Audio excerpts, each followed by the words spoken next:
published 1730 est, the 27th of November 2017, updated 0633 est, the 28th of November 2017. They are a proud lot, George Graham's boys, but even so, the turnout for the premiere of '89, the film about their magnificent last-minute title win at Anfield, must have hurt just a little. Only one member of the current squad, Jack Wilshere, bothered to make it. "I feel it's something they would benefit from watching together," mused Paul Davis, "if only to capture what we had back then." The showing was on Wednesday, November 8, in the middle of the last international break. A number of Arsenal players had obvious commitments for their country. Laurent Koscielny and Alexandre Lacazette were with France, Mesut Ozil with Germany, Granit Xhaka with Switzerland, but Arsenal do not have as many current internationals as one might think. Only Jack Wilshere, of Arsenal's current squad, bothered to attend the '89 film premiere. None of their Spanish players were called up, for instance, and none of their English. 3 of their Frenchmen were at home and 2 of their 3 Germans. Aaron Ramsey was picked by Wales but withdrew, injured. Chile and Bosnia-Herzegovina did not have games, and Petr Cech retired from international football in 2016. It's quite a team the current Arsenal could have fielded that night. Actually, Cech, Mathieu Debuchy, Alexis Sanchez, Ramsey, Olivier Giroud, David Ospina, Theo Walcott, Rob Holding, Nacho Monreal, Santi Cazorla, Shkodran Mustafi, Callum Chambers, Danny Welbeck, Hector Bellerin, Sead Kolasinac, Francis Coquelin. Even the manager, Arsène Wenger. Yet only Wilshere, a player who appears to mean less and less to a club he clearly loves, was motivated to watch.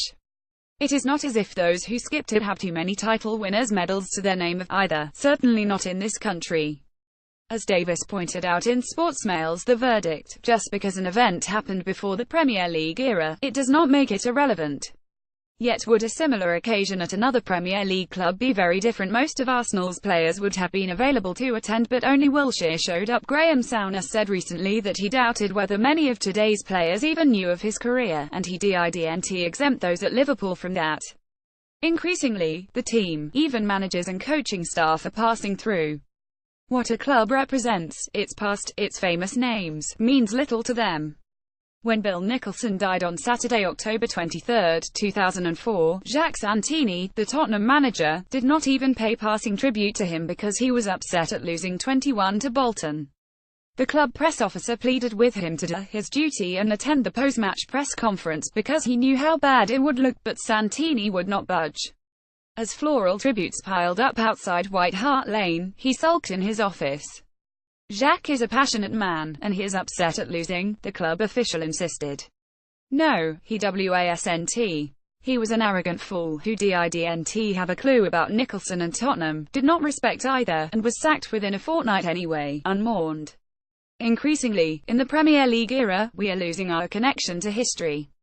There will always be players, like Pablo Zabaleta at Manchester City, who develop an affinity for a club despite being an outsider, but the fact that Phil Foden was born into a family of Manchester City supporters will still count for more. Few do a better job for Tottenham than Jan Vertonghen or Christian Eriksen, but it is only Harry Kane who is one of their own. On the final day of the 199,596 season, after Newcastle had missed out on the title to Manchester United under Kevin Keegan, the players walked around St James Park to thank the fans. Most were happy, smiling and waving, pleased with a good campaign even if the outcome was a little disappointing. A lone figure trailed in their wake, devastated. Tottenham Hotspur have a number of brilliant players, but only Harry Kane is one of their own. Steve Watson, born in North Shields, an academy graduate, and at the time of his debut the youngest person ever to play for Newcastle, was the only one who really knew what had been lost, the only one who had lived all his life with the legends, the stories, the failures, the frustrations. For the same reason, Steven Gerrard's misstep against Chelsea in 2014 was, strictly in the sporting sphere, tragic. No Liverpool player shouldered the weight of history as he did. No one deserved that agony less. It says something that Wilshere, alone among the current squad, sought connection with Arsenal's champions from 198,889, that their story compelled him to make the short journey to Holloway Odeon in North London, with his wife, to share their night. The images from the evening are lovely. Everyone laughing, smiling, sharing jokes, reminiscences, reliving memories of the greatest shootout in the history of English football. Yet there is something else radiating out, something. English football has lost a sense of place, of what a club was, and what it should still be. Davis is right. The modern Arsenal could learn something from '89 if they would ever deign to give something so ancient a precious attention.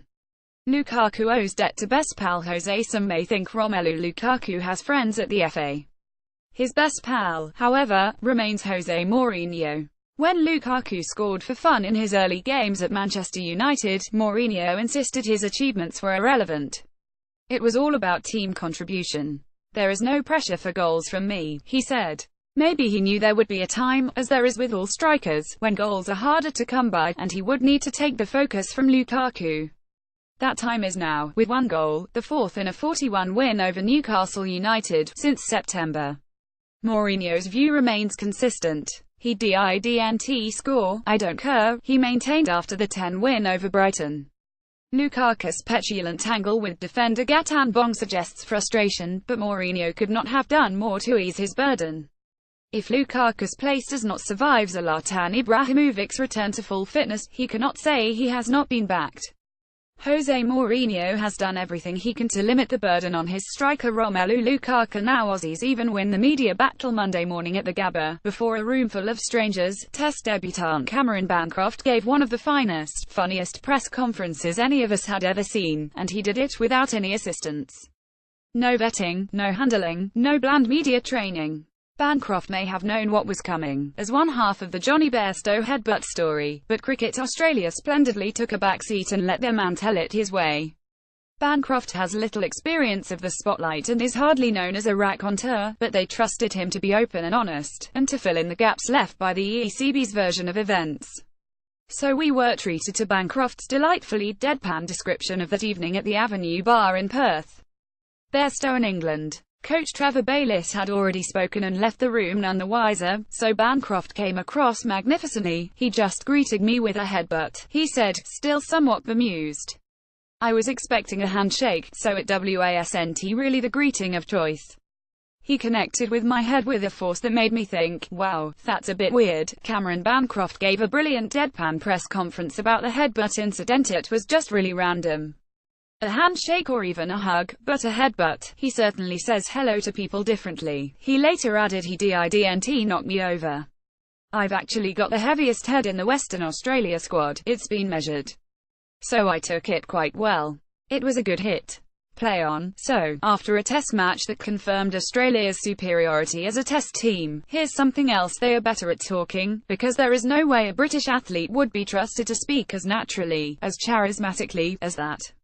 A terrified press officer would be hovering, waiting to cut him off at the first sign of controversy, or he wouldn't have been allowed to talk at all. It is no coincidence that an Australian, Eddie Jones, nicknamed the RFU employee detailed to oversee his press conferences Jumpy. No British athlete would be trusted to speak as naturally, as charismatically, as Bancroft did. "Look at Jumpy there, he's worried," he would say, before embarking on his next colourful anecdote. "Jumpy now works for Northampton Saints. It is a huge failing.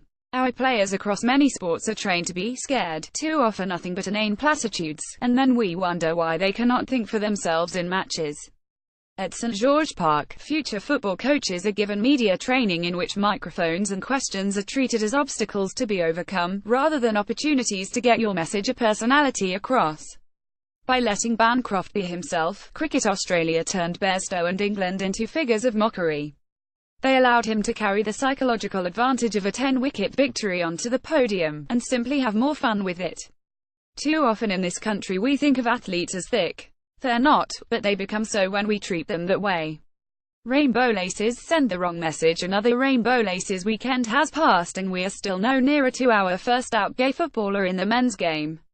Greg Clark must be so disappointed. The chairman of the FA rarely misses a chance to talk longingly about the day a gay footballer will welcome him into his closet. "I haven't met one player at professional level who would even agree to meet me in the middle of nowhere for a conversation over a cup of coffee," he said last month.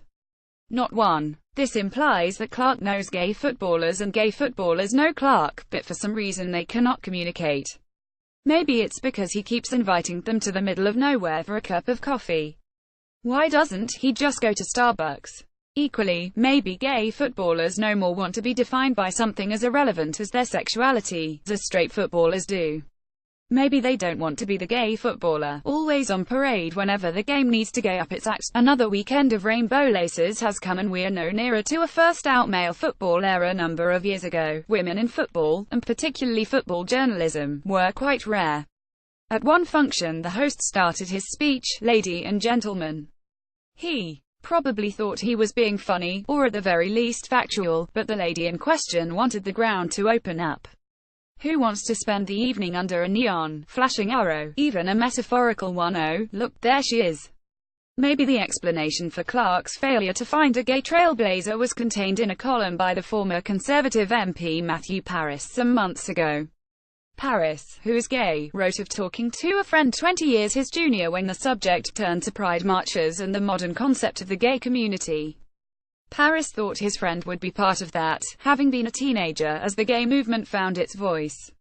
"I didn't need a community," his friend said. "I just needed someone to tell me nobody cared." Maybe, instead of secret coffee mornings, that should be the message the FA reinforces. Nobody cares. Just live your life, play your game. Nobody cares. AC Milan have squared off their old pals at UEFA, they've rigged the Champions League coefficients, now they've sacked the manager. Is there anything more they can do to get back among Europe's elite and all that lovely cash, aside from winning football matches, of course? A lesson from the golden generation: Rio Ferdinand, Frank Lampard and Steven Gerrard, discussing the failure of England's golden generation, was fascinating viewing on BT Sport this week. The trio agreed their intense club rivalries made forming rewarding bonds at international level difficult. They were not enemies, they said, but they were guarded in each other's company. England separated into club cliques, anxious not to reveal information, for fear it might strengthen an opponent. Gerrard said he envied Brazilian players their joy at meeting up with the national team, excited to see friends again, flying in from all over the world. Rio Ferdinand, Frank Lampard and Steven Gerrard L2R discussed England and club rivalries. Maybe Philippe Coutinho and Fernandinho do not feel those conflicts the way, say, Lampard and Ferdinand did.